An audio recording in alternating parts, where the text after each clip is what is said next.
نحمدہ ونصلی علی رسولہ الکریم اما بعد فاعوذ باللہ من الشیطان الرجیم بسم اللہ الرحمن الرحیم وَإِذْ قَالَ عِيسَى ابْنُ مَرْيَمَ يَا بَنِي إِسْرَائِيلَ إِنِّي رَسُولُ اللَّهِ إِلَيْكُمْ مُصَدِّقًا لِمَا بَيْنَ يَدَيَّ مِنَ التَّوْرَاةِ وَمُبَشِّرًا بِرَسُولٍ يَأْتِي مِن بَعْدِي اسْمُهُ أَحْمَدُ فَلَمَّا جَاءَهُم بِالْبَيِّنَاتِ قَالُوا هَذَا سِحْرٌ مُبِينٌ وَمَنْ أَظْلَمُ مِمَّنِ افْتَرَىٰ عَلَى اللَّهِ الْكَذِبَ وَهُوَ يُدْعَىٰ إِلَى الْإِسْلَامِ وَاللَّهُ لَا يَهْدِي الْقَوْمَ الظَّالِمِينَ يُرِيدُونَ لِيُطْفِئُوا نُورَ اللَّهِ بِأَفْوَاهِهِمْ وَاللَّهُ مُتِمُّ نُورِهِ وَلَوْ كَرِهَ الْكَافِرُونَ صدق اللہ العظیم رب اشرح لی صدری ویسر لی امری واحلل عقدۃ من لسانی یفقہوا قولی آمین یا رب العالمین۔ سورہ صف کی آیات 6 تا 8 میں نے آپ کے سامنے تلاوت کی ہیں، ان کا ترجمہ ہے۔ اور یاد کرو جب عیسیٰ ابن مریم علیہ السلام نے کہا اے بنی اسرائیل بے شک میں تمہاری طرف اللہ کی طرف سے رسول ہوں، تصدیق کرتا ہوا آیا ہوں جو میرے سامنے ہے تورات، اور خوشخبری دیتا ہوں ایک رسول کی جو میرے بعد آئیں گے جن کا نام نامی احمد ہے صلی اللہ علیہ وسلم۔ تو جب وہ آیا ان کے پاس معجزات لے کر، نشانیاں لے کر، انہوں نے کہا یہ کھلا جادو ہے، اور اس سے بڑھ کر ظالم کون ہوگا کہ جو اللہ پر جھوٹ باندھے جبکہ وہ بلایا جا رہا ہو اسلام کی طرف۔ اللہ تعالیٰ ایسے ظالم لوگوں کو ہدایت نہیں دیتا۔ سورہ صف جس کا ہم مطالعہ کر رہے ہیں، اس کا جو مرکزی مضمون ہے وہ نبی اکرم صلی اللہ علیہ وسلم کی بعثت کا مقصد ہے، جو معین کیا گیا اس سورت کی آیت نمبر 9 میں کہ آپ کو بھیجا گیا الہدا اور دین حق دے کر، تاکہ آپ اس دین حق کو زندگی کے تمام پہلوؤں پر غالب کر دیں۔ اور یہ بات خواہ کافروں کو ناپسند، مشرکوں کو ناپسند ہی کیوں نہ ہو۔ اس کے بعد یہ بتایا گیا جو پہلی آیت ہے کہ اللہ تعالیٰ کی تسبیح ہر شے بیان کر رہی ہے، تو انسان سے جو تسبیح چاہیے وہ اس کے مقام و مرتبے کے اعتبار سے چاہیے۔ پتا پتا بوٹا بوٹا ہر شے اللہ کی تسبیح کر رہا ہے، تو انسان کی تسبیح یہ ہوگی کہ انسان اللہ تعالیٰ کو اس کے مقام بلند پر فائز رکھے، برقرار رکھے، یعنی جو وہ بادشاہ ہے اس کی بادشاہی کو بالفعل دنیا پر قائم کرنے کی جدوجہد کرے۔ اب اس مرکزی آیت کے ساتھ تعلق کیا بن گیا کہ محمد الرسول اللہ تو یہی تسبیح کرنے کے لیے آئے ہیں، وَقَبِّرْهُ تَكْبِيرًا، تاکہ اللہ کو بڑا کر دیں جیسا کہ وہ بڑا ہے، اس کی بڑائی کو منوا لیں۔ وَرَبَّكَ فَكَبِّرْ، یہ کام محمد الرسول اللہ کر لیں، اور ان کی اتباع کا تقاضا یہ ہے کہ ان کے ماننے والے بھی یہ کام کریں۔ لہذا اگلی آیت میں آیا کہ اے مومنو، ایمان کے دعوے دارو، کیوں کہتے ہو وہ بات جو کرتے نہیں؟ یعنی اگر تم یہ دعویٰ رکھتے ہو کہ ہم اللہ کے پر ایمان لانے والے ہیں، اسلام قبول کرنے والے ہیں، محمد الرسول اللہ صلی اللہ علیہ وسلم کی اتباع کرنے والے ہیں، تو پھر تمہیں اس کے تقاضے پورے کرنے ہوں گے۔ جہاں نبی صلی اللہ علیہ وسلم کا پسینہ گر رہا ہے وہاں اپنا خون بہانا ہوگا، جہاں آپ کا خون گر رہا ہے وہاں اپنی ہڈیاں توڑوانی ہوں گی، تو تب آپ وہ اتباع کا حق ادا کرو گے، تب اپنے قول کے مطابق عمل کر رہے ہوگے۔ اور اگر وہاں سے تم یو ٹرن لے لو، غزوہ احد سے بھاگ جاؤ، اللہ کے دین، اللہ کی بڑائی نہ کرو، اور اللہ کو بادشاہ کے طور پر منوانے کے لیے جو مقابل طاقتیں ہیں ان کے ساتھ مڑ بھیڑ مول نہ لو، تو اس کا مطلب ہے تم دعویٰ اسلام جو کر رہے ہو یہ جھوٹا ہے۔ لما تقولون ما لا تفعلون کبر مقتا عند اللہ ان تقولوا ما لا تفعلون، اللہ تعالیٰ کی بیزاری کو بڑھا دیتی ہے یہ بات کہ تم وہ کہو جو کرو نہ۔ پھر بتایا کہ دیکھیں یہ مطلب کرنے کا مطلب کیا ہے، کیا کرنا ہے، تو اللہ کو بڑا کرنے کے لیے یا اللہ کی بڑائی منوانے کے لیے یا اللہ کے احکام، چونکہ وہ بادشاہ ہے اور اس کی رٹ قائم کرنے کے لیے، اس کے احکام نافذ کرنے کے لیے تمہیں جنگ کرنی ہوگی۔ ان اللہ یحب الذین یقاتلون فی سبیلہ صفا کأنہم بنیان مرصوص، تاکہ اللہ کا کلمہ سربلند ہو جائے۔ اب یہاں تک تو بات ساری اہل ایمان سے ہو رہی تھی۔ اب اس سے آگے بنی اسرائیل کا ذکر آ رہا ہے۔ وَإِذْ قَالَ مُوسَىٰ لِقَوْمِهِ، یہ ہم نے پڑھ لیا ہے، یہ آیتیں ہم نے ان کا جو ہے نا ترجمہ ہم نے کر لیا تھا، تفسیر بھی ہو گئی تھی ان کی، اور اس حوالے سے ہمارے سامنے یہ بات رہنی چاہیے کہ بنی اسرائیل کا تذکرہ ان مقامات پر، یعنی خاص طور پر ان صورتوں میں، یہ جو 10 مدنی صورتیں ہیں، بطور نشان عبرت ہے۔ سورہ حدید میں ذکر آیا ہے، سورہ مجادلہ میں ذکر آیا ہے، سورہ حشر میں ذکر آیا ہے، سورہ ممتحنہ میں ذکر نہیں ہے، اس کے بعد سورہ صف میں یہاں پہ ذکر ہے، آگے سورہ جمعہ میں بھی ذکر ہے۔ یہ بطور مثال ہے کہ یہ وہ لوگ تھے کہ جنہوں نے اللہ سے یہی عہد و پیمان کیا تھا۔ ظاہر ہے جس مقصد کے لیے موسیٰ علیہ السلام کی بعثت ہوئی تھی وہی مقصد محمد رسول اللہ کا ہے صلی اللہ علیہ وسلم۔ آج تم حضور کے امتی بن کے تمہارے ذمے بھی وہی کام آیا ہے جو ایک وقت میں موسیٰ علیہ السلام کے امتیوں کے ذمے آیا تھا۔ تو انہوں نے کیا کیا تھا؟ وہ پہلا مرحلہ جو بیان ہو گیا کہ جب ان سے موسیٰ علیہ السلام نے کہا لڑو، تو انہوں نے کہا تم اور تمہارا رب جا کے لڑو، اِنَّا ہَا ہُنَا قَاعِدُونَ، ہم تو یہاں بیٹھے ہوئے ہیں۔ تو یہاں پہ یہ بات مسلمانوں کو سنانے کا مقصد کیا ہے؟ تم ویسے نہ بن جانا، تم نے ان کی روش اختیار نہیں کرنی، اس لیے کہ تم طالب ہدایت ہو، اور یہ سن لو کہ ایسے فاسقوں کو اللہ ہدایت نہیں دیتا، واللہ لا یہدی القوم الفاسقین۔ تو اب آپ، یعنی یہ کوئی ان کی تاریخ بیان کرنا مقصد نہیں ہے، بلکہ ان کی تاریخ کا یہ واقعہ بیان کر کے مسلمانوں کو سبق حاصل کرانا ہے کہ آپ یہ سبق حاصل کرو کہ وہ کام نہیں کرنا ہے جو انہوں نے کیا تھا۔ اب انہی کی تاریخ کا یہ دوسرا واقعہ ہے۔ ان دونوں واقعات کے درمیان 1400 سال کا فصل ہے۔ جب موسیٰ علیہ السلام آئے تھے اور جب عیسیٰ علیہ السلام آئے تو یہ درمیان میں 1400 سال ہیں۔ اب یہ بات اپنی جگہ پہ اہم ہے کہ آج ہمیں اور نبی صلی اللہ علیہ وسلم کے درمیان بھی تقریباً اتنے ہی سال جو ہیں وہ درمیان میں کھڑے ہیں۔ تو جب اتنے سال بیت جاتے ہیں تو سوچیں کیا بن جاتی ہیں، ذہنوں میں کیا تبدیلیاں آ جاتی ہیں۔ تو یہ سبق اس سے تازہ ہوتا ہے یا نہیں ہوتا ہے؟ تو یہ بھی نشان عبرت کے طور پر ہے۔ اس کو ذہن میں رکھیے کہ یہ ہمیں، یعنی یہ بتایا جا رہا ہے کہ وہ جو خرابیاں ان میں پیدا ہوئی تھیں وہ تم میں نہیں پیدا ہونی چاہیے۔ اس سے مجھے خیال آیا، چلیں یہ چند باتیں آپ کے سامنے آئی جائیں کہ نبی صلی اللہ علیہ وسلم نے، اگرچہ کہ قرآن ہمیں یہ مثال کے طور پر پیش کر رہا ہے، لیکن آپ صلی اللہ علیہ وسلم نے اس کی خبر دی ہے کہ میری امت پر وہ سب کچھ آئے گا جو بنی اسرائیل پر آیا۔ لَيَأْتِيَنَّ عَلَىٰ بَنِي إِسْرَائِيلَ لَيَأْتِيَنَّ عَلَىٰ أُمَّتِي مَا أَتَىٰ عَلَىٰ بَنِي إِسْرَائِيلَ حَذْوَ النَّعْلِ بِالنَّعْلِ، کہ میری امت پر بھی وہ سب کچھ وارد ہوگا جو بنی اسرائیل پر وارد ہوا۔ جیسے دو جوتیاں آپس میں مشابہ ہوتی ہیں، ایسے یہ کریکٹر مشابہ ہوں گے۔ امتوں کے کریکٹر کی بات ہو رہی ہے اور افراد کے کریکٹر کی بات ہو رہی ہے، بلکہ آگے آپ نے وضاحت بھی فرمائی ہے کہ وہ اگر گمراہی کی دوڑ میں کسی گو کے بل میں گھسے تھے تو تم بھی ان کی اتباع میں لازماً گو کے بل میں گھسو گے، اور اگر وہ ان میں کوئی ایسا بدبخت انسان تھا کہ جس نے اپنی ماں کے ساتھ بدکاری کی تھی تو ضرور تم میں بھی کوئی ایسا شقیق پیدا ہوگا کہ جو یہ فعل شنی ضرور کرے گا۔ اس حد تک یعنی تم ان کی کرتوتیں دہراؤ گے۔ تو اب جس کے دل میں کوئی خدا کا ڈر ہے، خدا کا خوف ہے، تو اس کے سامنے یہ بات آنی چاہیے کہ ہم نے وہ نہیں کرنا جو بنی اسرائیل نے کیا، اس لیے قرآن مجید بیان کر، لیکن کریں گے یہ ایک علیحدہ بات ہے۔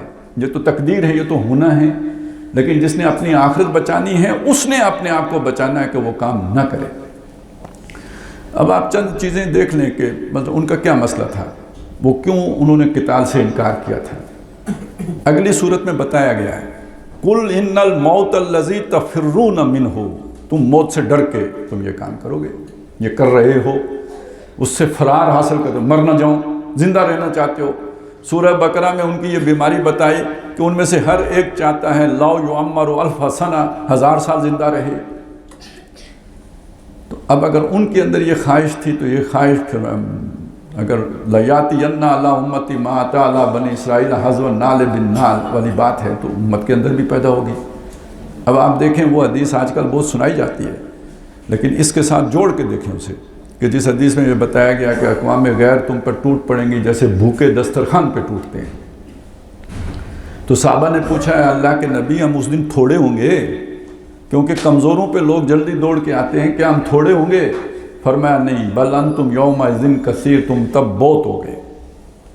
اچھا پھر صحابہ نے پوچھا کہ یہ کیوں ہوگا؟ فرمایا تمہیں ایک بیماری لگ جائے گی, اس بیماری کا نام وہن ہے. پوچھا مل وہن ہو یا رسول اللہ, یہ وہن کیا بیماری ہے؟ یہ نہیں بتایا کہ تمہارے پاس میزائل نہیں ہوں گے, یہ نہیں بتایا تمہاری فوج نہیں ہوگی, یہ نہیں بتایا تمہاری ٹیکنالوجی, یہ نہیں بتایا. وہن یہ بیماری ہے, حب الدنیا و کراہیت الموت, دنیا کی محبت اور موت کو ناپسند کرنا, مر نہ جاؤں زندہ رہوں. تو اگر یہ ان کے اندر تھا تو یہ تمہارے اندر بھی پیدا ہو گیا. اس وجہ سے یہ دوسری قومیں تمہارے اوپر ٹوٹ پڑیں گی. یہ وہن نہ ہوتا تو نہ ٹوٹتی. تو میں نے ایک مثال آپ کو دے دی ہے کہ جو ان کی بیماری تھی وہ بیماری اس امت کو بھی لگے گی, جو ان کی گمراہیاں تھیں وہ اس امت میں بھی آئیں گی. اب یہ ان کی کیفیت تھی جو قرآن نے بیان کی, تحسبہم جمیعا وقلوبہم شتیٰ, تم انہیں دیکھو گے اکٹھے ہیں, دل ان کے پھٹے ہوئے ہیں. اب اس چیز کو بھی دیکھ لیں, 58 مسلمان ملک ہیں, اکٹھے کہنے کو مسلمان ہیں, حج پہ سب اکٹھے ہوتے ہیں, دل پھٹے ہوئے ہیں یا نہیں ہیں؟ فلسطین کے مسئلے میں پھٹے ہوئے ہیں یا نہیں ہیں؟ بڑے بڑے لیڈروں کو دیکھ لیجئے, کہاں کوئی ہمدردی آپ کو نظر آئے گی؟ کافروں کے کو آپ سن لیں گے کہ وہ ہمدردی کر رہے ہیں, انسانیت کی بنیاد پر وہ کہہ رہے ہیں کہ ظلم ہو رہا ہے, زیادتی ہو رہی ہے, لیکن آپ مسلمانوں کے حکمرانوں کو نہیں سنیں گے یہ کہتے ہوئے. تحسبہم جمیعا وقلوبہم شتیٰ. اچھا جو اکٹھے ہو بھی ہوتے ہیں تو ان کا بھی یہ معاملہ ہوتا ہے کہ زیادہ تر اپنی اپیئرنس وہ مطلب دکھانی ہوتی ہے مقصود, وہ دل کے اندر وہ جذبہ تو نہیں, وہ جو امت مسلمہ جسد واحدہ والی کیفیت ہے وہ جذبہ تو نظر نہیں آئے گا. تحسبہم جمیعا وقلوبہم شتیٰ. اچھا اگلی بات سنیں, لا یقاتلونکم جمیعا الا فی قری محصنۃ او من وراء جدر, یہ تم سے مجتمع ہو کر دل جمعی سے کبھی بھی لڑائی نہیں لڑیں گے مگر یہ کہ کہیں کسی دیوار کے پیچھے سے چھپ کر کوئی وار کر دیں, یا کسی بستی میں محصور ہو کر کوئی جو ہے نا وہ مقابلہ کر لیں. باقی میدان میں آ کر آمنے سامنے کھڑے ہو کر یہ کبھی بھی نہیں لڑیں گے. آج یہ کیفیت یہودیوں کی ہے یا ہم مسلمانوں کی ہے؟ میں نے یہ اس لیے بتایا آپ کو کہ قرآن مجید نے یہ باتیں ہمیں اس لیے بتائی تھی, یہ نہیں کرنا ہے اور ہم یہ کر رہے ہیں. تو اسی کو سامنے رکھ کر یہ ذرا اب جو بات آ رہی ہے اسے ایک اور طرح سے دیکھنا ہے کہ یہ کیا مسئلہ ہوا کہ جب حضرت مسیح علیہ السلام آئے جو اللہ کے رسول ہیں تو ان کو ایک ایسی قوم نے اپنے بس پڑتے صلیب دے دیے, سزائے موت دے دی. اگر آپ سوچیں قوم کون سی ہے؟ کافر قوم نہیں ہے, مسلمان قوم ہے. اس کے پاس وہ تورات کو ماننے والی قوم ہے, وہ موسیٰ علیہ السلام کو نبیوں کو ماننے والی قوم ہے, اپنے آپ کو ابراہیم علیہ السلام کے دین پر سمجھ رہی ہے, لیکن جو اللہ کا رسول آیا ہے اس کا وہ انکار کر رہی ہے. مسئلہ کیا ہے؟ تو اب یہاں اس کو سمجھ لیجئے, اور اس کو دیکھ کے یہ سمجھنے کی بات ہے کہ کہیں وہ مسئلہ آج ہمارے ساتھ بھی تو نہیں ہے. میں نے وہ 2 مثالیں آپ کو اس لیے دی کہ جو بیماریاں ان میں پیدا ہوئیں وہ بیماریاں ہم میں بھی پیدا ہوئیں. اب یہ والی جو بیماری ہے کہ حق کو قبول نہ کرنا, یہاں تک کہ رسول لے کے آئے تب بھی قبول نہ کرنا, یہ بیماری کہیں ہم میں بھی تو نہیں. اور ہم میں سے جو منتظر ہیں کہ کل مہدی آئیں گے, مسیح آئیں گے, تو جب وہ آئیں گے تو ہم یہی نہیں کریں گے کیا جو بنی اسرائیل نے نبی صلی اللہ علیہ وسلم کے آنے پر کیا یا عیسیٰ علیہ السلام کے ساتھ کیا؟ تو اب یہ جو آیتیں میں نے آپ کے سامنے جن کا ترجمہ کیا تھا, اب تھوڑی سی میں اس کی وضاحت آپ کے سامنے کر دوں کہ یاد کرو وَإِذْ قَالَ عِيسَىٰ ابْنُ مَرْيَمَ, جب عیسیٰ ابن مریم علیہ السلام نے آ کے کہا کہ یا بنی اسرائیل, اے اسرائیل کے لوگوں, انی رسول اللہ علیکم, میں تمہاری طرف اللہ نے مجھے رسول بنا کے بھیجا ہے, مصدقا لما بین یدی من التوراۃ, میں تصدیق کرتا ہوا آیا ہوں جو مجھ سے پہلے تورات ہے اس کی. اب اس کا کیا مطلب ہے کہ میں در حقیقت تمہارا ریوائیول کرنے آیا ہوں, تورات کی تجدید کرنے آیا ہوں. میں کوئی نیا قانون, نئی شریعت لے کے نہیں آیا, موسیٰ علیہ السلام ہی کی شریعت ہے, اسی کی تجدید کرنے آیا ہوں. یہ آج کی بائبل میں یہ الفاظ ابھی موجود ہیں کہ یہ مت سوچنا کہ میں کوئی قانون کو ختم کرنے منسوخ کرنے آیا ہوں، نہیں، وہی قانون حضرت موسیٰ علیہ السلام والا، وہی شریعت، وہی 10 کمانڈمنٹس، انہی پر عمل درآمد کی ضرورت ہے۔ اب آپ اس وقت کا نقشہ دیکھیں کیا ہے، یہ تھوڑی سی یہ تاریخ ذہن میں رکھیں نا کہ موسیٰ علیہ السلام انہیں لے کے نکلے ہیں مصر سے، یہ امت ہے، انہیں تورات ملی ہے، اب یہ وہاں سے انہیں لے کے آئے صحرائے تی میں، صحرائے سینا یا صحرائے تی، یہاں پہ آئے، اب انہیں حکم دیا یہ جو فلسطین ہے جہاں آج جھگڑا کہ یہاں پہ تم داخل ہو جاؤ، اللہ تعالیٰ یہ ارض مقدس تمہیں اس نے لکھ دی ہے، یہ تمہاری ہوگی لیکن لڑنا پڑے گا۔ انہوں نے کہا ان فیہا قوما جبارین، وہاں جبار لوگ ہیں، ہم نہیں لڑتے ان سے۔ وہ وہاں سے نکل گئے تو پھر ہم داخل ہو جائیں گے، ان کے ہوتے ہوئے ہم نہیں داخل ہوتے۔ اور آخری بات کہہ دی فَذَهَبْ أَنْتَ وَرَبُّكَ فَقَاتِلَا إِنَّا هَاهُنَا قَاعِدُونَ، تم اور تمہارا رب جا کے لڑو، ہم یہاں بیٹھیں گے۔ اس پر اللہ تعالیٰ نے وہ ارض مقدس 40 سال ان پر حرام کر دی کہ اب یہ تم یہاں پہ داخل نہیں ہو سکتے۔ پھر 40 سالوں کے بعد موسیٰ علیہ السلام کے ایک شاگرد ہیں یوشع ابن نون، ان کی قیادت میں انہوں نے جنگ کی ہے، اللہ تعالیٰ نے انہیں یہ فتح دے دی اور فلسطین میں داخل ہو گئے، لیکن سیاسی شعور نہیں تھا۔ سیاسی شعور نہ ہونے کی وجہ سے ایک حکومت نہیں بنا سکے، 12 حکومتیں قائم کر دیں، کیونکہ 12 قبیلے تھے، وہی یونٹ تھا بیسک، اور اسی یونٹ کو سامنے رکھتے، جیسے ہوتا ہے نا کہ یہ والد صاحب کا مکان ہے تو اب اس کو جناب ہم 4 بیٹے ہیں آپس میں تقسیم کر لیتے ہیں، تقسیم کرنے کی گنجائش نہیں ہے تو اس کو بیچتے ہیں، پیسے تقسیم کر لیتے ہیں اور اپنے اپنے حصے کا مکان کہیں دوسری سوسائٹیوں میں جا کے لے لیتے ہیں، یہی ہوتا ہے نا۔ تو انہوں نے اس پوری زمین کو یہ سمجھا کہ یہ اسی طرح بانٹ لیتے ہیں اور اپنی اپنی حکومتیں قائم کر لیتے ہیں، یعنی ابھی سیاسی شعور اس درجے کا نہیں تھا کہ ایک حکومت بناتے، 12 حکومتیں بنائیں۔ تو یہ جو آس پاس قبائل آباد تھے، یہی فلسطینی جو آج ہیں، انہی کے آباء و اجداد ہوں گے، انہوں نے ایک ایک کر کو پھینٹی لگا کے آخر ان کو یہاں سے نکال باہر کیا۔ أَلَمْ تَرَ إِلَى الَّذِينَ خَرَجُوا مِن دِيَارِهِمْ وَهُمْ أُلُوفٌ حَذَرَ الْمَوْتِ، یہ ذکر اس موقع کا ہے، سورہ بقرہ میں آیا ہے۔ آپ نے نہیں دیکھا ان لوگوں کو کہ جو نکل پڑے سے موت کے ڈر سے، وَهُمْ أُلُوفٌ، جبکہ وہ ہزاروں کی تعداد میں تھے، تو وہ لیکن یہ کہ مقابلہ کرنے کی بجائے بھاگ گئے، موت سے ڈر کے وہاں سے بھاگ گئے۔ یہ اب آیا نا وہ واہن والی بات سامنے آ گئی تو وہ وہاں سے نکل گئے۔ پھر اس کے بعد ایک وقت آیا کہ ان کے اندر ایک جسے کہتے ہیں نا ایک خواہش پیدا ہوئی کہ ہم اس علاقے کو دوبارہ حاصل کریں، تو انہوں نے اپنے نبی حضرت سموئیل سے درخواست کی کہ ہم اب جنگ کرنے کے لیے تیار ہیں۔ پہلے جنگ سے بھاگے تھے، اب انہوں نے کہا کہ ہم جنگ کرنے کے لیے تیار ہیں، تو انہوں نے پھر ان کے لیے ایک سپہ سالار مقرر کیے جن کا نام طالوت ہے۔ جالوت سے مقابلہ ہوا اور اللہ تعالیٰ نے داؤد علیہ السلام کے ذریعے سے مدد فرمائی اور جالوت کو قتل کیا گیا، اور یہ پھر ارض فلسطین میں آ کے آباد ہوئے، اور یہ ان کے 96 سال کا گولڈن ایرا ہے۔ 16 سال طالوت کے، 40 داؤد علیہ السلام کے اور 40 سلیمان علیہ السلام کے۔ اسی دور میں وہ مسجد سلیمان تعمیر ہوئی جسے آج ہیکل سلیمانی کہتے ہیں۔ تو یہ یعنی تعمیر، یہ ویسے پہلے تو وہاں ابراہیم علیہ السلام نے مرکز قائم کیا تھا توحید کا، لیکن اس کی جو یہ بڑی عالی شان عمارت تعمیر کی توحید جو ہے نا وہ مسجد کے طور پر، وہ حضرت سلیمان علیہ السلام نے تعمیر کی۔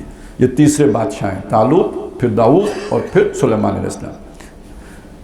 ان کے بعد ان کے 2 بیٹے تھے، انہوں نے سلطنت کو 2 حصوں میں تقسیم کر لیا، یعنی یہ 1020 سے لے کے سمجھ لیجئے کوئی 924 قبل مسیح کا واقعہ ہے کہ جس میں یہ سارا کچھ ہو گیا۔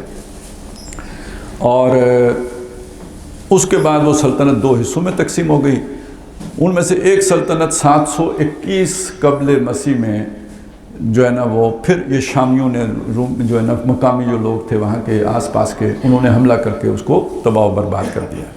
اور وجہ کیا بنی؟ قرآن نے بتایا کہ جب تم نے اللہ سے نافرمانی کی تو اللہ نے تمہارے ساتھ یہ معاملہ کیا۔ پیچھے رہ گئی جو دوسری سلطنت، وہاں نبی موجود تھے، وہ انہیں سمجھاتے رہے کہ دیکھو جو انجام ان کا ہوا وہی تمہارا ہوگا، یہ بدعمالیاں چھوڑ دو، نافرمانیاں چھوڑ دو۔ لیکن وہ اپنی وہی کہ مولوی تو پاگل ہوتے ہیں اور ان کو کیا پتہ ہوتا ہے، لہٰذا انہوں نے بات نہیں مانی۔ اب جو ہے نا ایک عراق کا بادشاہ تھا بخت نصر، اس نے حملہ کیا اور اس نے ایک دن میں جو 6 لاکھ کو قتل کیا اور 6 لاکھ کو غلام بنا کے بیبلونیا لے گیا۔ پھر آئے حضرت عزیر علیہ السلام، 100 برس کے بعد وہ جاگے۔ اصل میں یہی بستی دیکھ کے انہوں نے کہا تھا انا یحیی ھذہ اللہ بعد موتھا، اس طرح تباہ ہونے کے بعد اللہ اسے کیسے زندہ کرے گا۔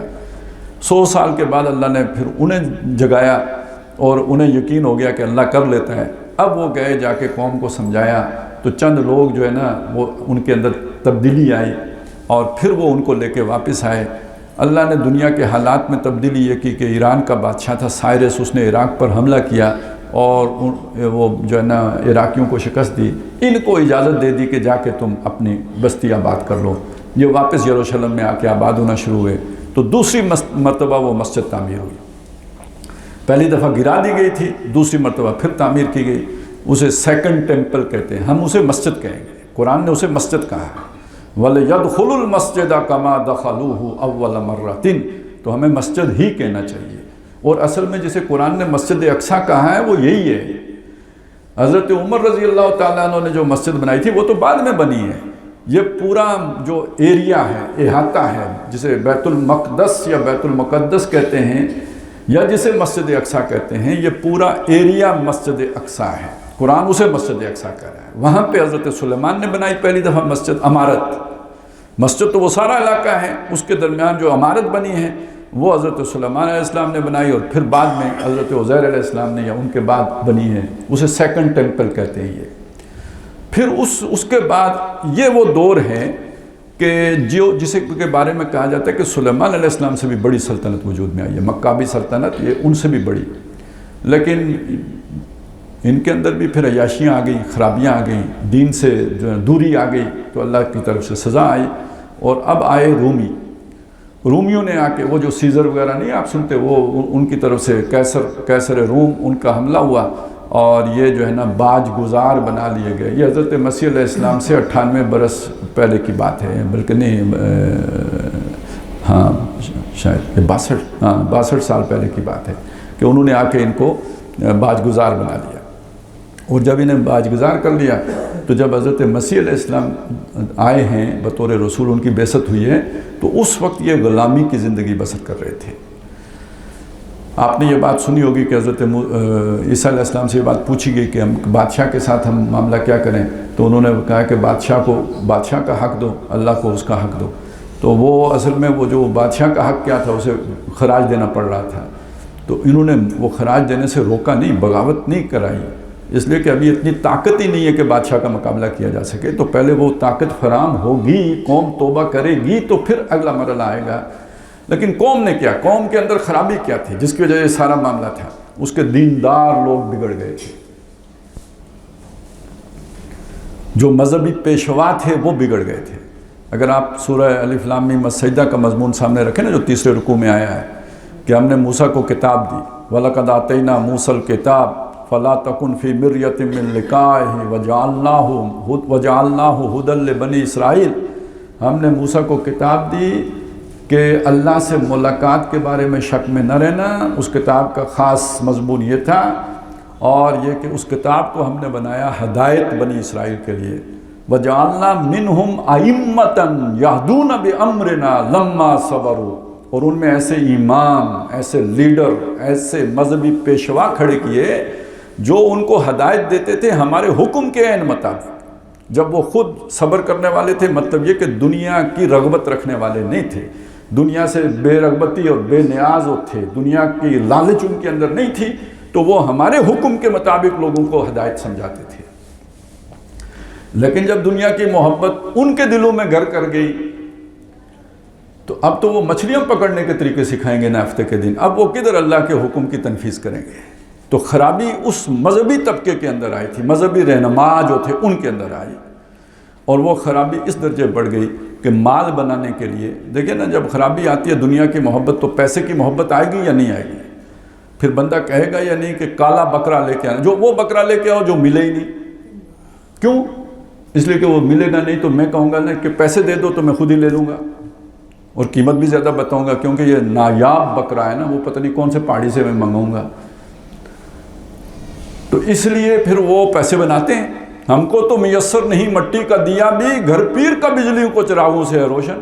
اور شہری ہو دیہاتی ہو مسلمان ہے سادہ مانند بتاں پوجتے ہیں یہ کعبے کے برمن، نذرانہ نہیں یہ سود ہے پیران حرم کا، ہر خرقہ یہ سالوس کے اندر ہے مہاجن۔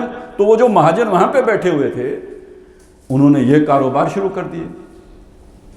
ان کثیرا من الاخبار والرہبان لیاکلون اموال الناس بالباطل، یہ جو اخبار و رہبان کی اکثریت ہے یہ لوگوں کے مالوں کو باطل طریقے سے ہڑپ کرتے ہیں، یہی سارے طریقے انہوں نے اختیار کر لیے ہیں، مال بنا رہے ہیں، کنز کر رہے ہیں۔ پھر بات یہاں رکی نہیں، بات آگے بڑھی۔ اب وہ قربانی کہاں پہ کرنی ہے؟ آ کے بیت المقدس میں کرنی ہے۔ اس پہ انہوں نے اضافہ کر دیا کہ قربانی کا جانور بھی آ کے یہاں سے خریدنا ہے، ادھر سے لے کے نہیں آنا ہے۔ تو یہاں مونوپولی کس کی ہے؟ ہاں ریٹ ہمارا ہوگا، ریٹ ہمارا ہوگا نا بھائی۔ آپ نے شکریال میں رہنا ہے تو اور ریٹ ہے، بحریہ ٹاؤن میں رہنا ہے تو اور ریٹ ہے، تو بکرا اگر آپ نے جا کے پہاڑ سے خریدنا ہے تو اور ریٹ ہوگا، اور عین قربان گاہ کے اندر خریدنا ہے تو ریٹ اور ہوگا۔ تو وہ نفع کس کی جیب میں جائے گا؟ ویسے تو مفتی صاحب کاروبار کر رہے ہیں، جائز حلال کاروبار کر رہے ہیں، لیکن ایکسپلائٹیشن ہے پیچھے، وہ نظر نہیں آئے گی۔ اچھا پھر لالچ کہاں آدمی کو رکنے دیتا ہے؟ بات اور آگے بڑھی، بات آگے بڑھی کہ یہ جو حدود حرم سمجھ لیں، یہ جو حدود ہیں اس کے اندر کی کرنسی اور ہے، باہر کی کرنسی اور ہے۔ اب آپ جب اندر آئیں گے تو کرنسی چینج کریں گے، تو کرنسی چینجر کون ہے؟ وہ بھی ہم ہیں۔ تو عیسیٰ علیہ السلام کی جب بعثت ہوئی ہے، یہ سمجھ لیجئے کہ انہوں نے جا کے سب سے پہلا کام یہ کیا تھا کہ وہ جو جیسے نا یہ پھٹے رکھے ہوتے، ان پھٹوں کے اوپر وہ کرنسی رکھی ہوتی تھی نا، وہ جو چینج ہوتی تھی، وہ پھٹے وہ کھاڑ کے انہوں نے پلٹ دیے۔ وہ جیسے یہ نہیں جب وہ بلدیہ والے آتے تو ریڑیاں الٹا دیتے ہیں، اس طرح عیسیٰ علیہ السلام نے ان کے وہ جو کرنسی والے وہ بنک تھے، اصل میں یہ کہتے یہ ہیں کہ یہ بینک اسی بنک ہی کی بگڑی ہوئی شکل ہے۔ تو یہ سب سے پہلے بینک ان لوگوں نے قائم کیے تھے، وہ منی چینجرز، اور وہاں سے یہ سلسلہ شروع۔ تو عیسیٰ علیہ السلام نے آ کے سب وہ اس کو کھاڑ پھینکا۔ اب یہ بات کیسے قبول ہوگی؟ اگر وہ کہتے بھائی نماز جو ہے نا پہلے موسیٰ علیہ السلام کی شریعت میں 4 تھیں، آج سے 5 ہوں گی، تو پھر بھی کوئی ہضم ہو جاتی۔ یا یہ کہ کوئی کہتے کہ تسبیح کے دانے 100 تھے اب 104 ہوں گے تو پھر بھی چلیں، اس پہ گزارا ہو جاتا ہے۔ مطلب یہ والی چیزیں مانی جا سکتی تھیں، لیکن یہ کر دینا کہ آپ ہمارے پیٹ پہ لات ماریں، یہ قابل قبول نہیں ہے۔ لہٰذا انہوں نے کہا کہ جی ہم آپ کی بات کو نہیں مان سکتے۔ مذہبی طبقے نے نہیں مانی، بڑے لوگوں نے نہیں مانی، کیونکہ ان کے مفادات تھے، ویسٹڈ انٹرسٹ تھا۔ تب حضرت ابراہیم فلما احس منہم الکفر، جب انہوں نے محسوس کیا ان سے کفر۔ اب یہ ہم کون ہیں؟ سارے بنی اسرائیل نہیں ہیں، بنی اسرائیل کی جو ٹاپ براس ہیں، جو چوٹی کے لوگ ہیں، جو ان کی کریم ہیں، جو ان کے انٹلیکچولز ہیں، جو ان کے سکالرز ہیں، جو ان کے مذہبی پیشوا ہیں، ان سے جب حضرت عیسیٰ علیہ السلام نے محسوس کر لیا کہ یہ ماننے والے نہیں ہیں، نہ صرف ماننے والے نہیں ہیں بلکہ سازشیں کر رہے ہیں، اب وہ عام بنی اسرائیل کے پاس گئے، یعنی عامۃ الناس کے پاس اور عوام کے پاس، اور وہاں انہوں نے پھر وہ اعلان کیا من انصاری الی اللہ، کون ہے اللہ کے کام میں میرا مددگار؟ قال الحواریون، اب یہ حواری کا جو ہے نا 2 وہ کیے گئے، یا تو وہ کہا گیا کہ وہ دھوبی تھے، یا ایک رائے یہ ہے کہ وہ جو ہے نا وہ مچھیرے تھے، مچھلیاں پکڑنے والے تھے۔ تو وہ جو یہ عام طبقہ ہے، یہ تو مزدور طبقہ ہے، دھوبی ہیں تب بھی مزدور ہیں، مچھیرے ہیں تب بھی مزدور ہیں۔ تو انٹلیکچولز نے نہیں مانا، دانشوروں نے نہیں مانا، سکالرز نے نہیں مانا، مذہبی پیشواؤں نے نہیں مانا، مچھیروں نے مانا یا دھوبیوں نے مانا۔ تو یہ جو دعوت اولو الالباب کی دعوت تھی، وہ دعوت جو ذوی العقول کی دعوت تھی، وہ انہوں نے نہیں مانی بلکہ عام لوگوں نے مانی، جن کے دل کے اوپر کوئی دنیا کی محبت کا پردہ نہیں تھا وہ مان لیا انہوں نے، جن کے دلوں کے اوپر دنیا کے محبت کے پردے چڑھ گئے تھے کلا بل ران علی قلوبہم ما کانوا یکسبون، انہوں نے نہیں مانا، نہ صرف نہیں مانا بلکہ اس سے پھر اگلا کام کیا، وہ سنیں۔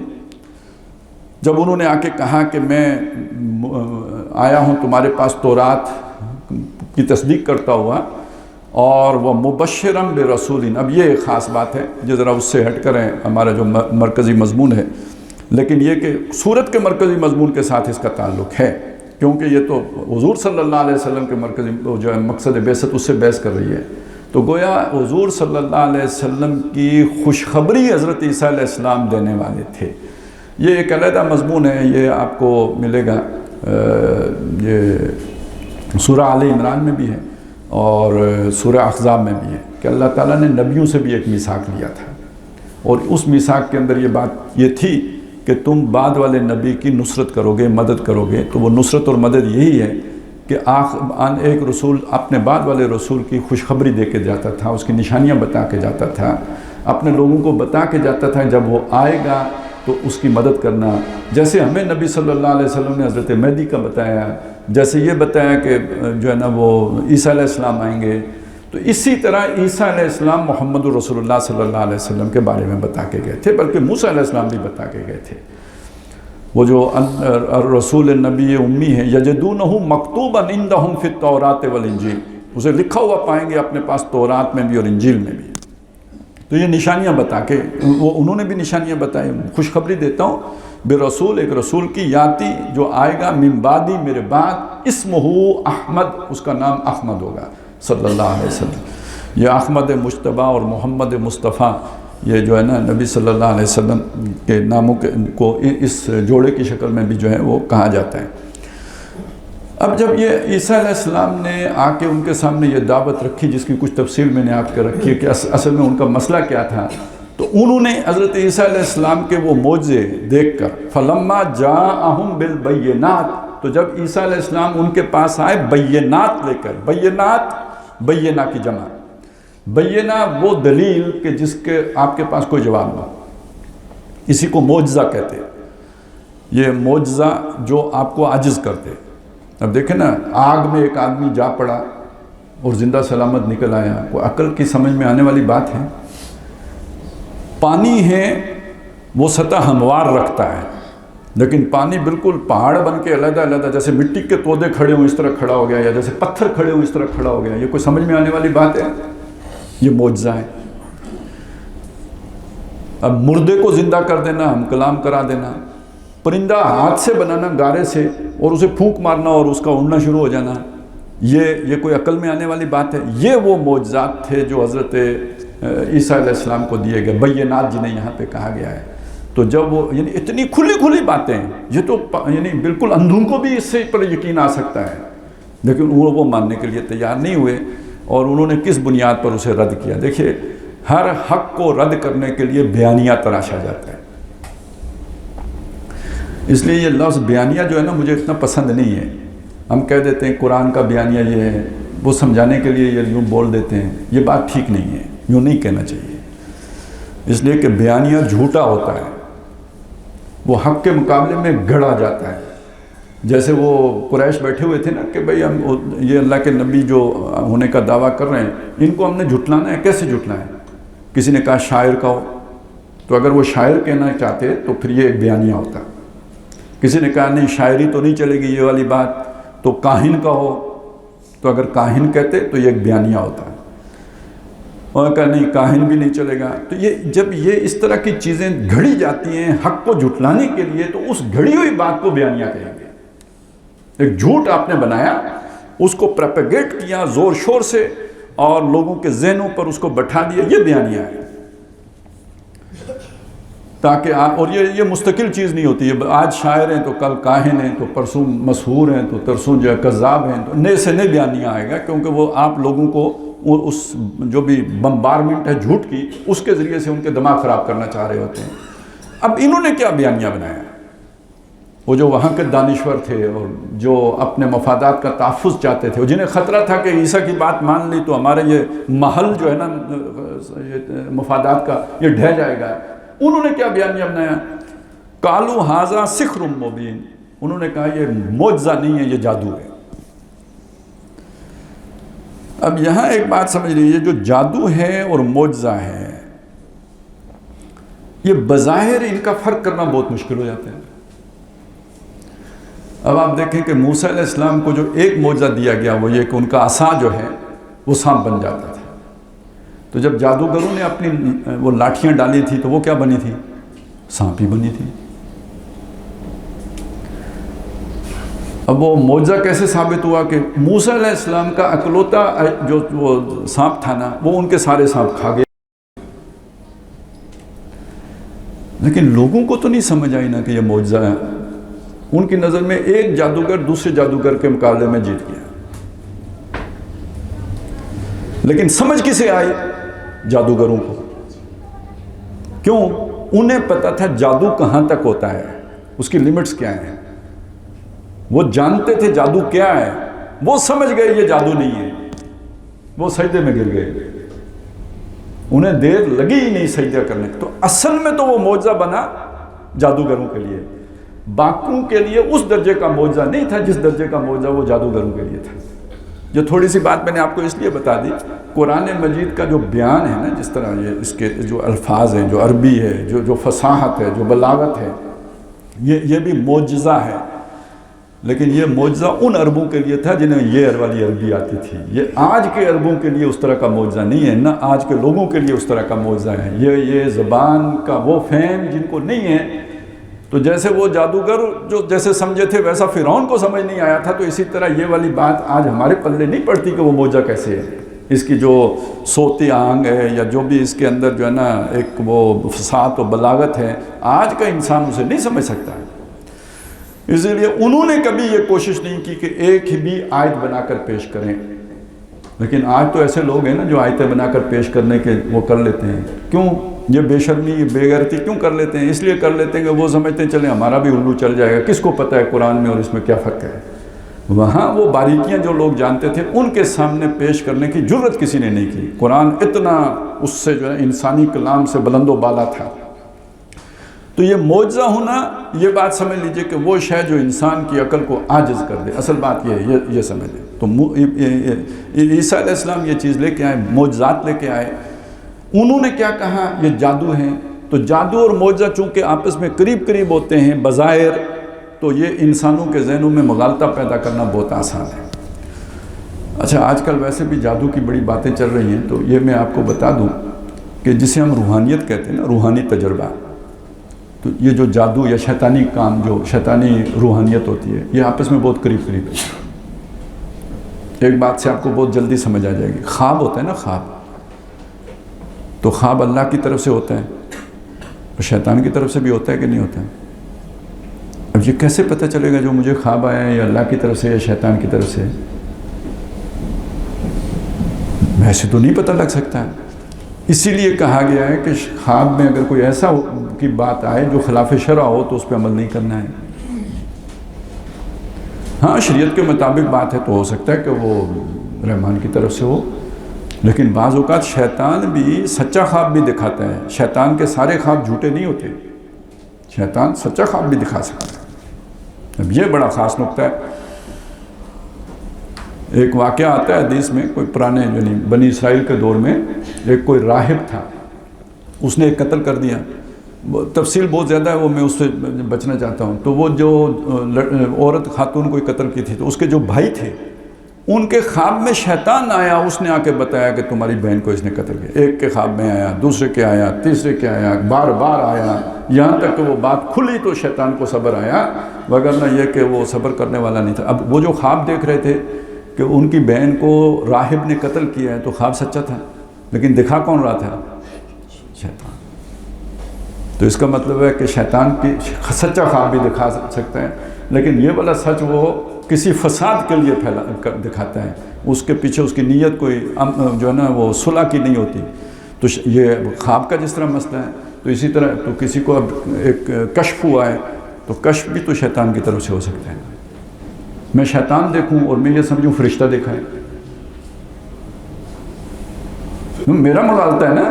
ایک غیبی مخلوق دیکھ کے میں سمجھوں یہ میں نے فرشتہ دیکھا ہے. تو اس لیے اس بات کو سمجھ لیجئے، الہام ہے. الہام بھی شیطان کی طرف سے ہوتا ہے. ان الشیاطین لیوحون الی اولیاءہم لیجادلوکم، تو اللہ کی طرف سے بھی ہوتا ہے.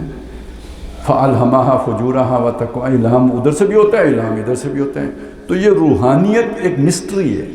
روحانیت جسے کہتے ہیں نا، یہ یعنی یہ اس کے پیچھے کافی جو ہے نا پردے ہیں. یہ کوئی اتنا کلیئر علم نہیں ہے کہ آپ کہہ سکیں کہ جناب یہ تو میں روحانی طور پر بلند ہو گیا ہوں. یہی وجہ ہے کہ جو خدا خوفی رکھتے تھے صوفیاء، ان سے اگر کبھی کوئی کرامت کا صدور ہو جائے وہ پریشان ہو جاتے تھے کہ یہ کہیں استدراج تو نہیں ہے۔ تو یہ بات سمجھ لیجئے کہ یہ کوئی اچھا، یہ آپ کسی کو اگر فرض کریں کشف ہو رہا ہے، کسی کو سچے خواب آ رہے ہیں، یہ کوئی اس بات کی دلیل نہیں ہے کہ وہ ولی ہے۔ اب آپ دیکھیں سامری شیطان تھا، شیطان کا چیلا تھا، لیکن اسے جبریل علیہ السلام نظر آئے۔ قرآن کہتا ہے اس نے دیکھا جبریل علیہ السلام کو، وہ اس کا دعویٰ یہ تھا کہ میں نے دیکھا، ان کے پاؤں کی مٹی سے اٹھا کے تو وہ میں نے بچھڑے میں ڈالا۔ تو اس کا کیا مطلب ہے کہ سامری کوئی بڑا نیک آدمی تھا؟ تو آج اگر فرض کریں کوئی کسی فرشتے کو دیکھ لے تو اس کا یہ مطلب تو نہیں کہ وہ نیک، ہو سکتا ہے اس نے وہ شیطانی طاقت سے فرشتے کو دیکھا ہو۔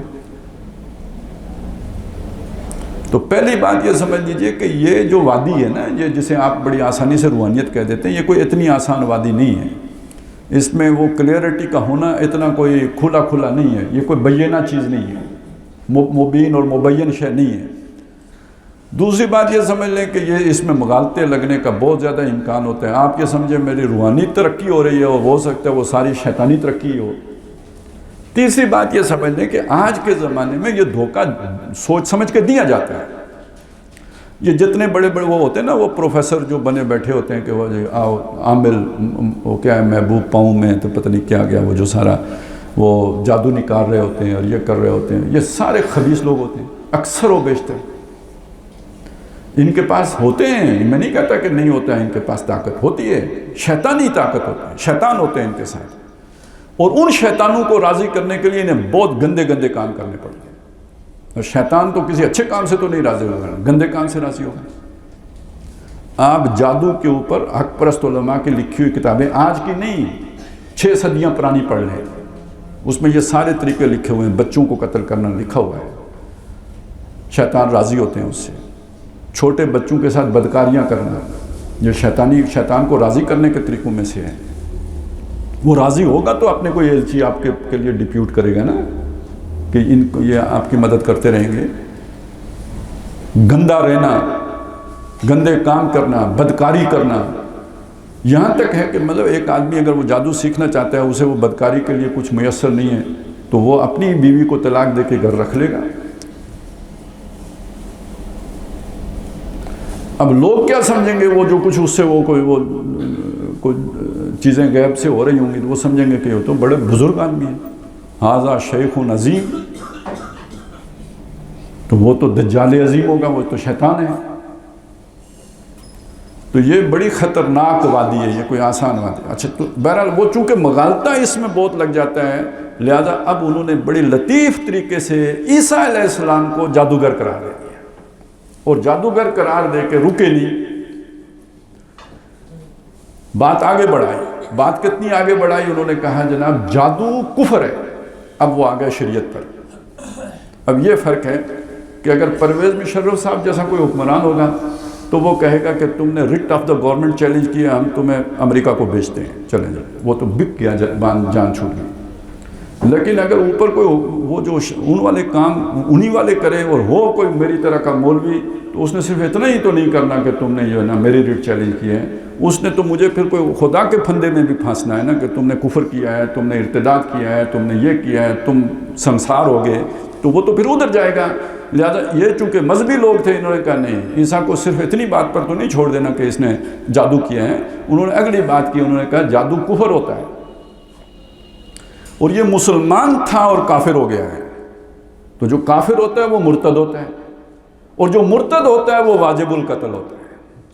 اب آپ کو سمجھا، اس میں کوئی سیکولر جو ہے نا وہ چارج شیٹ نہیں ہے، یہ سیدھی سیدھی ریلیجس چارج شیٹ تھی، اور اس پہ انہوں نے اچھا وہاں کا جو نظام تھا وہ یہ، ان کی شرعی عدالت قائم تھی، اور وہ شرعی عدالت کا فیصلہ اس کو ایگزیکیوٹ کرنا جو ہے نا وہ رومن جو گورنر تھا اس کا کام تھا، یہ خود اس پر عمل درآمد نہیں کر سکتے تھے، وہ رومی گورنر نے عمل درآمد کرنا تھا۔ اچھا، جو بھی حکومت ہوتی ہے وہ بہرحال چیزوں کو دیکھتے ہیں۔ جب انہوں نے یہ فیصلہ کر لیا، وہ ایک علیحدہ بات ہے کہ عیسیٰ علیہ السلام کو اللہ نے زندہ آسمان پر اٹھا لیا، یہ ایک دوسری کہانی ہے کہ ان 12 جو ان کے حواری تھے ان میں سے ایک رائے یہ ہے کہ مخبری کر دی، غداری کر دی، یعنی وہ مرتد ہو گیا۔ ایک رائے یہ ہے کہ ایسا نہیں ہوا، بلکہ یہ ہے کہ یہ ذرا تھوڑی دلچسپ سی بات ہے کہ اس نے یہ سوچا، وہ پریشان تھا کہ ہمارے اوپر اتنا تشدد ہو رہا ہے تو اللہ کی مدد کیوں نہیں آ رہی. تو اس نے آخر یہ سوچا کہ اگر عیسیٰ علیہ السلام پکڑے جائیں تو پھر تو اللہ کی مدد آئے گی. تو جہاں پہ پناہ گزیں تھے اس جگہ کا اس نے پولیس والوں کو بتا دیا کہ وہ وہاں پہ فلانی جگہ پہ چھپے، یعنی اس کی نیت یہ تھی کہ اللہ کی مدد جلدی آ جائے. یہ تھوڑی سی بات میں نے آپ کو اس لیے بتائی ہے کہ ہمارے یہاں بعض لوگ پنگا اس لیے لے لیتے ہیں کہ پھر تو اللہ کی مدد آئے گی نا، کہ جب ہم پر حکومت فاسفورس بم پھینکنے کی سوچے گی تو پھر تو اللہ کی مدد نہیں آتی. اس طرح کے اللہ کو آپ مجبور کرتے ہیں کہ وہ آپ کو یعنی مجبور ہو کے مدد دے، اس نے تو اپنی حکمت سے دینی ہے. تو اس طرح کی پنگے بازی ٹھیک نہیں ہوتی. تو بہرحال وہ جو صاحب تھے انہوں نے ایک رائے یہ ہے کہ مخبری اس غرض سے کی یا اس نیت سے کی کہ پھر تو اللہ کی مدد آئے گی. لیکن ہوا یہ، اس نے بتایا تھا کہ باغ میں چلیں گے، میرے ساتھ چلو. تو جب وہاں پہ لوگ بیٹھے ہوں گے، میں جس کو کہوں گا ماسٹر تو وہ ہوں گے عیسیٰ علیہ السلام، ان کو پکڑ لیں گے. اب یہ گئے جب وہاں پہ تو عیسیٰ علیہ السلام کمرے میں تھے. یہ کمرے میں داخل ہوا، اس نے عجیب منظر دیکھا. یہ دیکھتا ہے کہ چھت پھٹی ہے اور وہ سیدھے اوپر جا رہا. یہ گھبرا گیا، یہ گھبرا کے واپس بھاگا. اس دوران اللہ تعالیٰ نے اس کی شکل و صورت عیسیٰ علیہ السلام نے بنا دی تھی. وہ گئے آسمان پر، یہ نکلا باہر. اب وہاں پہ پولیس کا معاشرہ ہے، وہ جو حوالی ہیں وہ پریشان ہیں. یہ جب باہر نکلا تو وہ سب جو حوالی تھے انہوں نے کہا ماسٹر، انہوں نے کہا اے بندہ ملے. وہ اس کو پکڑ کے لے گئے. وہ سولی چڑھا ہے. عیسیٰ علیہ السلام کو کسی نے ہاتھ بھی نہیں لگایا. ان کو اللہ تعالیٰ نے پوری عزت احترام کے ساتھ آسمان پر اٹھا لیا. وہ صلیب نہیں دیے گئے. یہ شخص ہے کہ جو صلیب دیا گیا ہے. اور چلیں اگر نیت صاف بھی تھی تو جو غلطی کی تھی اس کا کفارہ ہو گیا. لیکن یہ کہ بہرحال یہ اس لیے قرآن نے کہا ہے وَلَٰكِنْ شُبِّيَ لَهُمْ، انہیں شبہ لائق ہوا ہے. کچھ تو ہوا، کچھ تو تھا تشبہ جس کی وجہ سے انہیں ہو گیا. وہ یہ تھا وَمَا قَتَلُوهُ يَقِينًا، یہ یقینی بات ہے کہ عیسیٰ کو انہوں نے قتل نہیں کیا. وَلَٰكِنْ شُبِّيَ لَهُمْ، ان کو وَمَا صَلَبُوهُ وَمَا قَتَلُوهُ وَمَا صَلَبُوهُ وَلَٰكِنْ شُبِّيَ لَهُمْ، نہ صلیب دی ہے نہ قتل کیا ہے، لیکن ان کو ایک شبہ لائق ہوا ہے. وہ شبہ یہ تھا. لیکن اس کے بیچ میں ایک واقعہ جو میں آپ کو سنا رہا تھا، تھوڑا ادھر تفصیل میں آ گیا. وہ واقعہ یہ بڑا دلچسپ واقعہ ہے کہ اب وہ جو بادشاہ، وہ جو گورنر تھا، اسے اندازہ تھا کہ یہ کوئی نیک آدمی ہیں، بڑے اچھے کردار کے آدمی ہیں. تو یہ کہتے ہیں کہ ان کو سولی دو یا سلیب دو، تو اس کا کیا کرنا ہے. دیکھیں جو بھی رعایا ہوتی ہیں، عوام ہوتی ہے، اس کے جذبات کا خیال رکھنا پڑتا ہے. اس نے آرڈر نہیں کیا، اس نے ڈیفر کر دیا معاملہ. یہاں تک کہ ان کی عید کا دن آ گیا، کوئی جشن کا دن تھا، کوئی خوشی کا دن تھا رومیوں کا. تو اس نے وہ جیسے نہیں ہوتا ہمارے ہاں ایک کانفرنس بلائی جاتی ہے علماء و شیوخ کی، اس طرح کی وہ کانفرنس بلائی، تمام مذہبی لوگ جمع کیے اور ان کے سامنے معززین علاقہ بھی جمع ہوئے ہوں گے. تو انہیں کھلایا پلایا حلوے شلوے. اور اس کے بعد اس نے کہا کہ دیکھیں ہماری جو ہے نا یہ خوشی کا دن ہے، عید ہے ہماری، اور اس موقع پہ ہماری روایت ہے کہ ہم کسی موت کے قیدی کو آزاد کیا کرتے ہیں. تو ہمارے پاس اس وقت 2 قیدی ہیں، دونوں تمہاری عدالت سے سزا پا کے آئے ہوئے ہیں. ایک وہ ہے کہ جس کو ہم نے نہیں، ایک ہماری ہم جو سزا پایا ہوا ہے، ایک تمہاری طرف سے ہے. ایک وہ ہے جس نے جو ڈاکو ہیں قتل کیے ہوئے ہیں تو اس کے لیے سزائے موت کا حکم ہے. اور دوسرا جو آپ نے یہ بندہ ہمارے پاس بھیجا ہے کہ بھئی یہ مذہبی مجرم ہے تو اس کو سزا دینی ہے. تو میں چاہتا ہوں کہ 2 میں سے ایک کو چھوڑ دوں، آپ بتاؤ کس کو چھوڑوں. وہ اس کافر کو یقین تھا کہ یہ کہیں گے کہ یہ جو ڈاکو ہے اس کو چھوڑ دو، اس کو جو سزا دو، اور یہ جو دوسرا ہے اسے چھوڑ دو. لیکن مجمع علیہ موقف سب نے یہ اختیار کیا کہ ڈاکو کو چھوڑ دو اور عیسیٰ ابن مریم کو سولی چڑھا دو. اب آپ یہاں سے کچھ سوالات ہیں. دین کا صحیح تصور کس کے پاس تھا؟ عیسیٰ علیہ السلام کے پاس. جو ان کے مقابل تھے، جو فیصلہ کر رہے تھے کہ اسے سولی دو، وہ دعویٰ کس چیز کا کر رہے تھے؟ کفر کا یا اپنے دیندار ہونے کا؟ دیندار ہونے کا. جو اللہ کا رسول ہے اسے وہ معاف کرنے کے لیے تیار نہیں ہے، جبکہ وہ خود ہیں دیندار. تو یہ دین کا کون سا تصور تھا جو ان کے پاس تھا؟ آج ہم بھی تو کوئی ایسا ہی تصور لے کے نہیں بیٹھے ہوئے. ایک دین وہ ہے جو امریکہ کو اچھا نہیں لگتا ہے. وہ کیا دین ہے؟ Political Islam. امریکہ کو گوارا نہیں ہے. ایک وہ دین ہے جو امریکہ کہتا ہے کہ ہمارا اس کے ساتھ کوئی جھگڑا نہیں ہے. وہ کون سا اسلام ہے؟ صوفی اسلام. تو صوفی اسلام کے ساتھ امریکہ کا اتفاق ہے، لیکن سیاسی اسلام کے ساتھ امریکہ کا جھگڑا ہے. تو ہمارے جو بھی کہہ لیجئے کار پردازان ہیں، ان کا کیا خیال ہے ہمیں کون سا اسلام لے کے چلنا چاہیے جس کے ساتھ امریکہ کے ساتھ پھڈا نہ ہو؟ تو اسلام کو نافذ کرنے کی بات نہ کرو. ریاست کا کوئی مذہب نہیں ہوتا. اب ایک طرف یہ بات ہے ریاست کا کوئی مذہب نہیں ہوتا، دوسری طرف کیا بات ہے پاکستان کا مطلب کیا؟ لا الہ الا اللہ. اور تیسری طرف کیا بات ہے جہاد کا اعلان کون کرے گا؟ ریاست کرے گی. ریاست کا مذہب بھی کوئی نہیں ہوتا.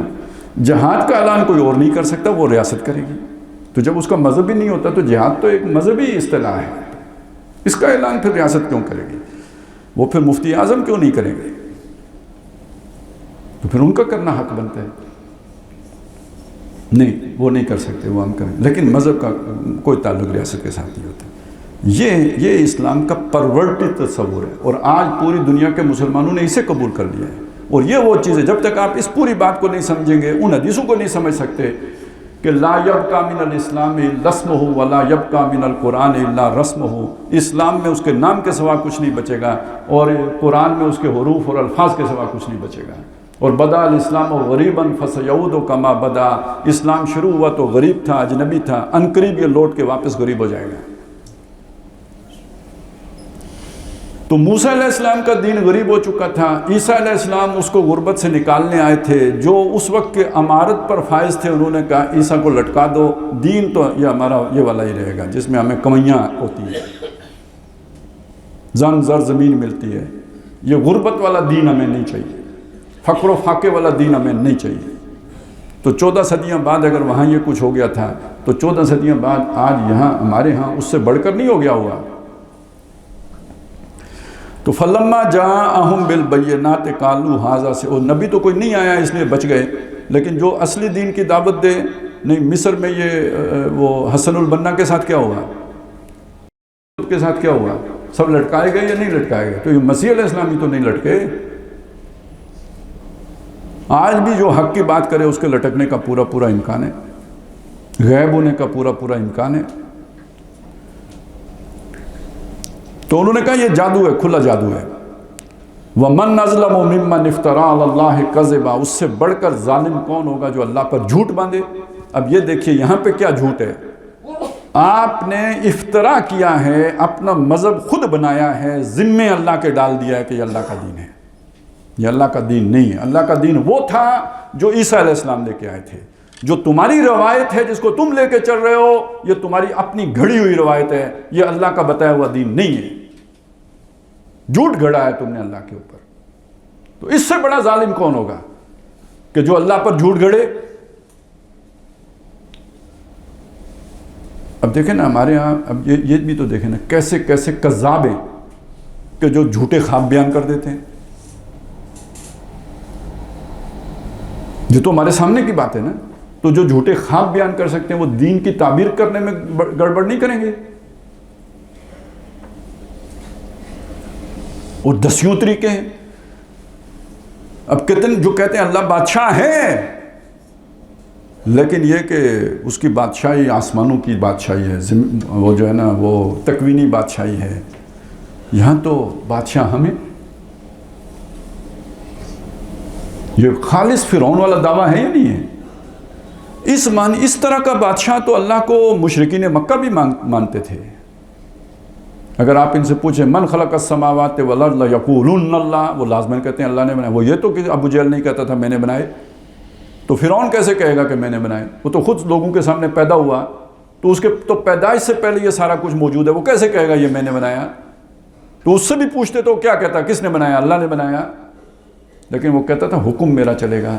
اب آپ کو وہ سیاسی اسلام کی سمجھ آئی ہے؟ تو جو اس کو ہی گول کر دیں تو یہ جو بھی اب جو دین کی تعبیر وہ پیش کر رہے ہیں یہ ان کی گھڑی ہوئی تعبیر ہے یا نہیں؟ ان کی اپنی افتراء ہے یا نہیں؟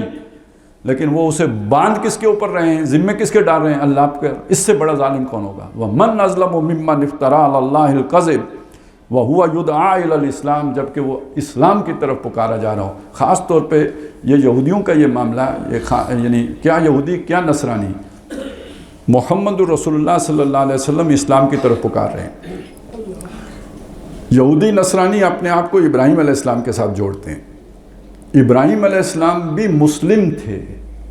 ما کان ابراہیم یہودیا ولا نصرانیا ولکن کان حنیفا مسلما، وہ حنیف مسلم تھے۔ تو اصل جو دین ہے وہ اسلام ہے۔ یہ یہودیت خود ایک افتراء ہے، نصرانیت خود ایک افتراء ہے جو انہوں نے کیا ہے، نام بھی تبدیل کر دیا۔ یعقوب علیہ السلام کی طرف نسبت کرتے ہیں۔ یعقوب علیہ السلام کون تھے؟ وَوَصَّىٰ بِهَا إِبْرَاهِيمُ وَبَنِيهِ وَيَعْقُوبُ، اسی اسلام کی وصیت ابراہیم نے بھی کی تھی اپنے بیٹوں کو، اور یعقوب نے بھی کی تھی اپنے بیٹوں کو۔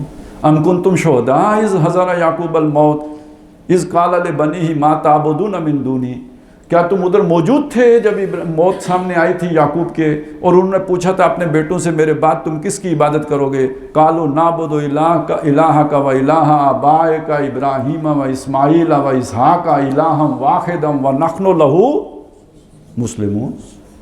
بیٹوں نے بھی یہ کہا کہ ہم اسی کے مسلم ہیں، تو یہ تم کدھر سے نکال کے لے آئے ہو؟ اسی طرح وہ نصارہ، وہ جو آیت میں نے آپ کو سنائی تھی کہ جب حضرت عیسیٰ علیہ السلام نے جا کے حواریوں سے پوچھا کہ من انصاری اللہ، انہوں نے کہا نحن انصار اللہ، آمنا باللہ واشہد بأننا مسلمون، ہم اللہ پر ایمان لے آئے ہیں اور اے عیسیٰ گواہ ہو جاؤ ہم مسلم ہو گئے ہیں۔ تو یہ پھر نصارہ کدھر سے نکل آیا؟ تو اصل دین اسلام ہے۔ ان الدین عند اللہ الاسلام ومن یبتغ غیر الاسلام دینا فلن یقبل منہ، کیٹیگوریکل بات آ گئی، اسلام کے علاوہ کسی نے بھی کوئی دین اختیار کیا وہ ہرگز اس سے قبول نہیں ہوگا۔